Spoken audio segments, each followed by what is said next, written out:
ଅଧିକ ପୂଜାପାଠ କରୁଥିବା ବ୍ୟକ୍ତି ସବୁବେଳେ ଦୁଃଖୀ କାହିଁକି ରହିଥାନ୍ତି?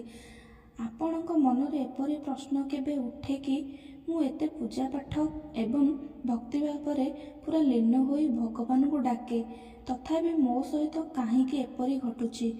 ଭଗବାନ, ତୁମେ ମୋତେ କାହିଁକି ସମସ୍ୟା ଦେଉଛ? ଦୁଷ୍ଟ ଲୋକମାନେ ବହୁତ ଖୁସି, ଧାର୍ମିକମାନେ ବହୁତ ଅସୁବିଧାରେ ସମ୍ମୁଖୀନ ହେଉଛନ୍ତି। ଏହା କ'ଣ ଘଟୁଛି? ଏହା କାହିଁକି ଘଟୁଛି? ଯଦି ଏହା ଈଶ୍ୱରଙ୍କ ନ୍ୟାୟ, ତେବେ ମୁଁ ତାଙ୍କୁ କାହିଁକି ବିଶ୍ୱାସ କରିବି? ମୁଁ କାହିଁକି ତାଙ୍କର ଉପାସନା କରିବି? ଭଗବାନ ନ୍ୟାୟ କରୁନାହାନ୍ତି। ଭଗବାନ ନିଷ୍ଠୁର ଅଟନ୍ତି। ସେ କେବଳ ପଥରର ମୂର୍ତ୍ତି ଇତ୍ୟାଦି। ଏହିପରି ପ୍ରଶ୍ନ ପ୍ରାୟତଃ ଲୋକଙ୍କ ମନକୁ ଆସିଥାଏ, ବିଶେଷତଃ ସେତେବେଳେ ଯେତେବେଳେ ସେମାନେ ମାର୍ଗଦର୍ଶନ ପାଇଁ ଥାଆନ୍ତି ଏବଂ ଅନ୍ୟମାନଙ୍କୁ ସୁଖୀ ଦେଖିଥାନ୍ତି। ମଣିଷ କେବଳ ନିଜ ଖୁସିରେ ଦୁନିଆକୁ ଖୁସି ମନେକରେ ଏବଂ ନିଜ ଦୁଃଖରେ ଦୁନିଆକୁ ଅର୍ଥହୀନ ମନେକରେ। ଏହା ସ୍ୱାଭାବିକ ଅଟେ।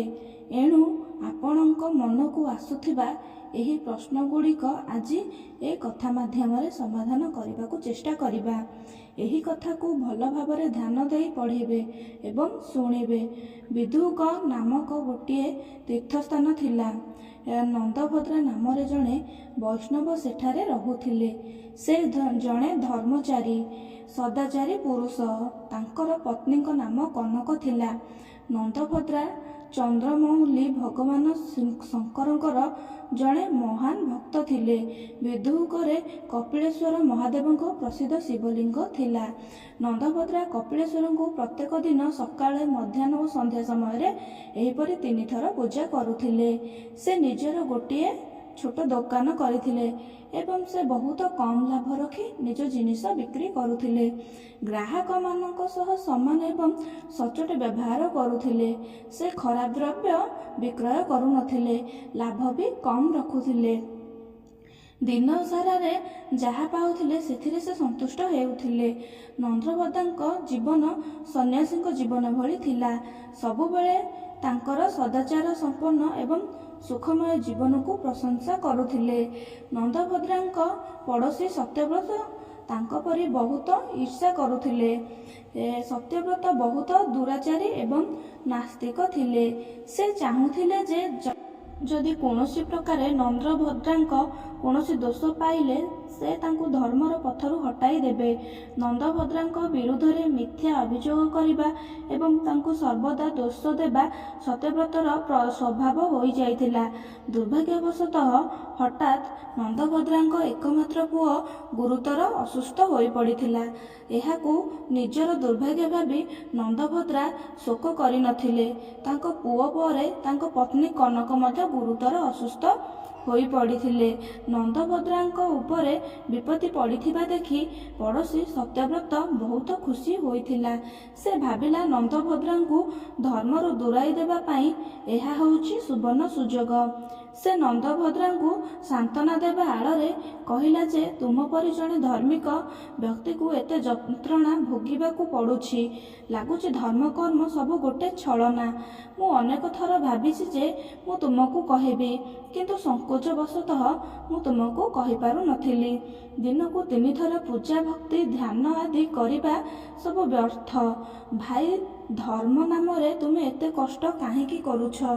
ଯେବେଠାରୁ ତୁମେ ଏହି ପଥରକୁ ପୂଜା କରିବାରେ ଲାଗିଛ, ତାପରେ ତୁମେ କୌଣସି ଭଲ ଫଳ ତ ପାଇଲ ନାହିଁ ଏବଂ ଏକମାତ୍ର ପୁଅ ଏବଂ ସ୍ତ୍ରୀ ଦୁହେଁ ଗୁରୁତର ଭାବେ ଅସୁସ୍ଥ ଅଟନ୍ତି। ଯଦି ଭଗବାନ ସତରେ ଦିବ୍ୟମାନ, ତାହେଲେ ସେ କ'ଣ ଏପରି ଫଳାଫଳ ଦେବେ? ପୁଣ୍ୟ ଏବଂ ପାପ ସବୁ କଳ୍ପନା। ଶୁଣ ମିତ୍ର, ତୁମକୁ ମୋର ଏହି ପରାମର୍ଶ। ମିଥ୍ୟା ଧର୍ମକୁ ଛାଡ଼ି ଖୁସିର ସହିତ ଖାଅ, ପିଅ ଏବଂ ଭୋଗ କର।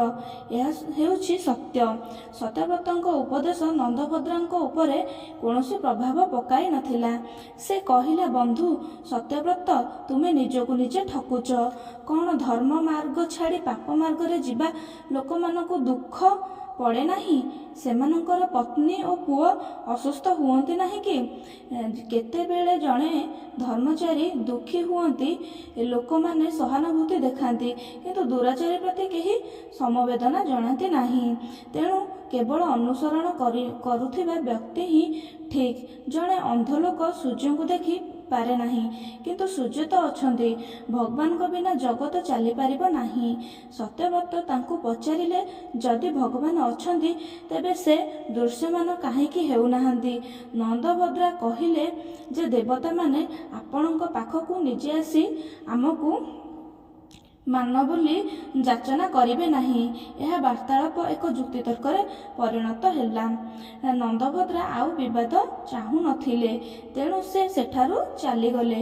କିନ୍ତୁ ଏହି କଥା ତାଙ୍କ ମନରେ ଆସିଲା ଯେ ପ୍ରଭୁ ସଦାଶିବଙ୍କୁ ଭକ୍ତିଗତ ଭାବରେ ଦର୍ଶନ କରି ପଚାରିବେ ଯେ ଆପଣଙ୍କ ଦ୍ୱାରା ସୃଷ୍ଟି ହୋଇଥିବା ଦୁନିଆରେ ସୁଖ ଦୁଃଖ ଜନ୍ମ ମରଣ ଆଦି କ୍ଲେଶ କାହିଁକି ଅଛି? ଏହା ଯଦି ଦୋଷ ରହିତ ନୁହେଁ। ଏବଂ ଭାବି ସେ କପିଳେଶ୍ୱରଙ୍କୁ ପୂଜା କରିବା ପାଇଁ ମନ୍ଦିରକୁ ଗଲେ। ପୂଜା ସାରି ସେ ପ୍ରଭୁଙ୍କ ଆଗମନକୁ ଅପେକ୍ଷା କରି ଠିଆ ହୋଇ ରହିଲେ। ସେ ନିଷ୍ପତ୍ତି କରିନେଇଥିଲେ ଯେ ଭୋଳାନାଥ ଦର୍ଶନ ଦେବା ପର୍ଯ୍ୟନ୍ତ ସେ ସେହିପରି ଠିଆ ହୋଇ ରହିବେ। ଏହିପରି 3 ଦିନ ଓ 3 ରାତି ପର୍ଯ୍ୟନ୍ତ ନନ୍ଦଭଦ୍ରା ଛିଡ଼ା ହୋଇ ରହିଥିଲେ। ଚତୁର୍ଥ ଦିନରେ ଗୋଟିଏ ବାଳକ ସେହି ମନ୍ଦିରକୁ ଆସିଲା। ସେ କୁଷ୍ଠ ରୋଗରେ ପୀଡ଼ିତ ଥିଲା ଏବଂ ଭୟଙ୍କର ଯନ୍ତ୍ରଣାରେ ଛଟପଟ ହେଉଥିଲା। ସେ ନନ୍ଦଭଦ୍ରାଙ୍କୁ ପଚାରିଲା, ଆପଣ ଏତେ ସୁସ୍ଥ ସୁନ୍ଦର ତଥାପି କାହିଁକି ଦୁଃଖୀ ଦେଖାଯାଉଛନ୍ତି? ନନ୍ଦଭଦ୍ରା ତାଙ୍କ ନିଜ ସଂକଳ୍ପ ବିଷୟରେ କହିଲେ। ପିଲାଟି କହିଲା ଯେ ନ ଚାହିଁବା ଜିନିଷ ମିଳିବା ଓ ମନ ଚାହୁଁଥିବା ଜିନିଷ ହଜିଯିବା ଦୁଇଟି ଯାକ ମାନସିକ ଦୁଃଖର କାରଣ ହୋଇଥାଏ। ରୋଗ ଏବଂ ପରିଶ୍ରମରେ ଶରୀରକୁ ପୀଡ଼ା ହୋଇଥାଏ। ମାନସିକ ଯନ୍ତ୍ରଣା ଶାରୀରିକ ଯନ୍ତ୍ରଣା ଦେଇଥାଏ ଏବଂ ଯଦି ଶରୀରରେ ଯନ୍ତ୍ରଣା ହୁଏ ତେବେ ମାନସିକ ଯନ୍ତ୍ରଣା ହେବା ସ୍ୱାଭାବିକ। ଉଭୟ ପରସ୍ପର ସହିତ ସଂଯୁକ୍ତ। ତା ପାଇଁ କ'ଣ କରିପାରିବା? ନନ୍ଦଭଦ୍ରା ପୁଣି ପଚାରିଲେ, ଔଷଧ ଦ୍ୱାରା ଶାରୀରିକ ଯନ୍ତ୍ରଣା ଭଲ ହୋଇପାରିବ, କିନ୍ତୁ ମାନସିକ ଯନ୍ତ୍ରଣାର କ'ଣ? ପିଲାଟି ଉତ୍ତର ଦେଲା, ବନ୍ଧୁ, କେବଳ ଜ୍ଞାନ ଦ୍ୱାରା ମାନସିକ ଯନ୍ତ୍ରଣାରୁ ମୁକ୍ତି ଲାଭ ହୋଇପାରିବ। ଯଦି ମସ୍ତିଷ୍କକୁ ଜ୍ଞାନର ସଠିକ୍ ମାତ୍ରା ଦିଆଯାଏ ତେବେ ଏହା ଯନ୍ତ୍ରଣାରୁ ମୁକ୍ତ ହୋଇଥାଏ। ପିଲାଟିର ଜ୍ଞାନଭରା କଥା ଶୁଣିବା ପରେ ନନ୍ଦଭଦ୍ରା ପୁଣି ପଚାରିଲେ, ହେ ଜ୍ଞାନୀ ବାଳକ, ମୁଁ ତୁମ ସହ ଏକମତ, କିନ୍ତୁ ମୋର ଏକ ପ୍ରଶ୍ନ ଅଛି ଯେ ଏ ଦୁନିଆରେ ପାପୀ ଆଉ ଦୁରାଚାରୀ ଲୋକମାନେ ଧନୀ ଆଉ ଖୁସିରେ କେମିତି ଅଛନ୍ତି, ଯେବେକି ସେମାନେ ଖରାପ କର୍ମର ଖରାପ ଫଳ ପାଇବା ଉଚିତ? ଈଶ୍ୱରଙ୍କ ନିୟମରେ ଏହା ତ୍ରୁଟି କାହିଁକି? ପିଲାଟି ଉତ୍ତର ଦେଲା, ସୁଖ ଏବଂ ଦୁଃଖ କ'ଣ ତାହା ଆମ ବୁଝିବା ଉପରେ ଅଛି। ମୋତେ ଟିକେ ବିସ୍ତୃତ ଭାବରେ କହିବାକୁ ଦିଅ। ଦୁନିଆରେ 4 ପ୍ରକାର ଲୋକ ଅଛନ୍ତି। ପ୍ରଥମ ସ୍ଥାନରେ ଯେଉଁମାନଙ୍କ ପାଇଁ ସମସ୍ତ ସୁଖ, ଧନ, ବଳ, ପ୍ରଭାବ ସବୁ ସୁଖ ଏହି ଲୋକରେ ଉପଲବ୍ଧ, କିନ୍ତୁ ପରଲୋକରେ ସେମାନେ କିଛି ପାଆନ୍ତି ନାହିଁ। ତାଙ୍କର ପୂର୍ବଜନ୍ମର କର୍ମର ଫଳ ଏ ଜନ୍ମରେ ଭୋଗ କରୁଥାନ୍ତି, କିନ୍ତୁ ନୂତନ ପୁଣ୍ୟ ଅର୍ଜନ କରନ୍ତି ନାହିଁ। ଏହିପରି ଲୋକଙ୍କ ସୁଖ କେବଳ ଏହି ଜନ୍ମରେ ସୀମିତ ଥାଏ। ସେମାନେ ପରବର୍ତ୍ତୀ ଜନ୍ମ ପାଇଁ କିଛି ବି ପୁଣ୍ୟ ଅର୍ଜନ କରନ୍ତି ନାହିଁ। ତେଣୁ ତାଙ୍କର ପରବର୍ତ୍ତୀ ଜନ୍ମ ଠିକ୍ ସେହିଭଳି ହେବ, ଯାହା ଦେଖିଲେ ଆଜି ସେମାନଙ୍କ ଦେହ କମ୍ପିବାକୁ ଲାଗିବ।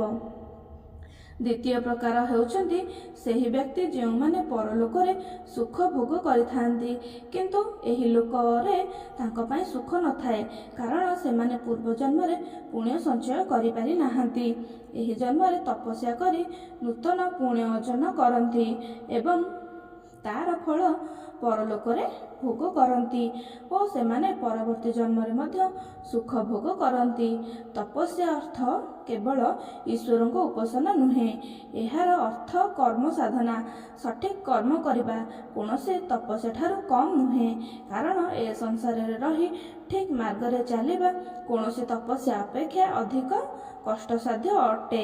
ତୃତୀୟ ହେଉଛି ସେହି ବ୍ୟକ୍ତି ଯେଉଁମାନେ ଏହି ଲୋକ ଆଉ ପରଲୋକରେ ସବୁଠି ସୁଖ ଭୋଗ କରନ୍ତି, କାରଣ ତାଙ୍କର ପୂର୍ବରୁ ଅର୍ଜିତ ପୁଣ୍ୟ ଏବେ ବି ସଞ୍ଚିତ ହୋଇଅଛି ଏବଂ ସେ ସଂସାରକୁ ଆସିବା ପରେ ମଧ୍ୟ ସେମାନେ ସର୍ବୋତ୍ତମ ମାର୍ଗ ଅନୁସରଣ କରି ନୂତନ ପୁଣ୍ୟ ଅର୍ଜନ ଜାରି ରଖିଥାନ୍ତି। ଏହି ପ୍ରକାରର ଲୋକ ବହୁତ କମ୍ ଅଛନ୍ତି। ଚତୁର୍ଥ, ଯେଉଁମାନଙ୍କ ପାଇଁ ଏହି ଲୋକରେ କିମ୍ବା ପରଲୋକରେ କେଉଁଠାରେ ମଧ୍ୟ ସୁଖ ନଥାଏ, କାରଣ ସେମାନେ ପୂର୍ବଜନ୍ମରେ କିଛି ବି ପୁଣ୍ୟ ଅର୍ଜନ କରିନାହାନ୍ତି। ଏହିପରି ଲୋକମାନେ ସର୍ବଦା ଘୃଣା ଓ ଲଜ୍ଜାର ପାତ୍ର ଅଟନ୍ତି ଏବଂ ଏହି ସଂସାରରେ ସେମାନେ ନିଜ ଅପମାନଜନକ ଜୀବନ ଅତିବାହିତ କରନ୍ତି। ଆଉ କିଏ ଜାଣେ କେତେ ଜନ୍ମ ପର୍ଯ୍ୟନ୍ତ ତାଙ୍କ ଜୀବନ ଏହିପରି ଚାଲିବ। ଯେଉଁ ପର୍ଯ୍ୟନ୍ତ ସେମାନେ ମୋ ପରି ଜଣେ ଅଜ୍ଞାନ ତପସ୍ୱୀଙ୍କ ମାର୍ଗଦର୍ଶନ ନ ପାଇବେ, ସେମାନଙ୍କ ଜୀବନ ଏହିପରି ଚାଲିବ। ତେଣୁ ହେ ବିଶ୍ଵେଶ୍ୱର, ଆପଣ ଆପଣଙ୍କ ପଡ଼ୋଶୀ ଏବଂ ବନ୍ଧୁମାନେ କ'ଣ କୁହନ୍ତି ତାହା ଉପରେ ଧ୍ୟାନ ଦିଅନ୍ତୁ ନାହିଁ। ସେମାନଙ୍କ କଥାକୁ କାନରେ ନିଅନ୍ତୁ ନାହିଁ। ଏ ଜନ୍ମରେ ଭଗବାନ ସଦାଶିବଙ୍କୁ ପୂଜାରେ କରିବାରେ ଧ୍ୟାନ ଦିଅନ୍ତୁ, ଯାହାଦ୍ୱାରା ଆପଣ ଏହି ସଂସାରର ବନ୍ଧନରୁ ମୁକ୍ତ ହୋଇପାରିବେ। ଏକ ଛୋଟ ପିଲାଙ୍କ ମୁଖରୁ ଏପରି ଜ୍ଞାନୀ ଏବଂ ରହସ୍ୟମୟ କଥା ଶୁଣି ନନ୍ଦଭଦ୍ରା ବହୁତ ପ୍ରସନ୍ନ ହୋଇଗଲେ। ତାଙ୍କର ସମସ୍ତ ଦ୍ୱନ୍ଦ୍ୱ ଏବଂ ସନ୍ଦେହର ସମାଧାନ ହୋଇଯାଇଥିଲା। ସେ ଆଶ୍ଚର୍ଯ୍ୟ ହୋଇ ସେ ବାଳକକୁ ପଚାରିଲେ, ଆପଣ କିଏ? ଦୟାକରି ନିଜର ପରିଚୟ ପ୍ରଦାନ କରନ୍ତୁ। ଏଠାକୁ କିପରି ଆସିଲେ? ଆପଣ ମୋର ସମସ୍ତ ସନ୍ଦେହ ଦୂର କରିଛନ୍ତି। ଏତେ କମ୍ ବୟସରେ ଆପଣ ଏତେ ଜ୍ଞାନ କିପରି ପାଇଲେ? ପିଲାଟି କହିଲା, ମୋର ପୂର୍ବଜନ୍ମରେ ମୁଁ ଜଣେ ଅହଙ୍କାରୀ, କପଟୀ ଓ ବ୍ୟଭିଚାରୀ ଥିଲି, ଯେଉଁପାଇଁ ମୁଁ ଜନ୍ମ ଜନ୍ମ ଧରି ନୀଚ ଯୋନିରେ ବୁଲୁଛି। ଭଗବାନ ବାସୁଦେବଙ୍କ କୃପା ଏପରି ଯେ ମୋତେ ପ୍ରତ୍ୟେକ ଯୋନିରେ ସେ ମୋତେ ମୁକ୍ତିର ପଥ ଦେଖାଉଛନ୍ତି।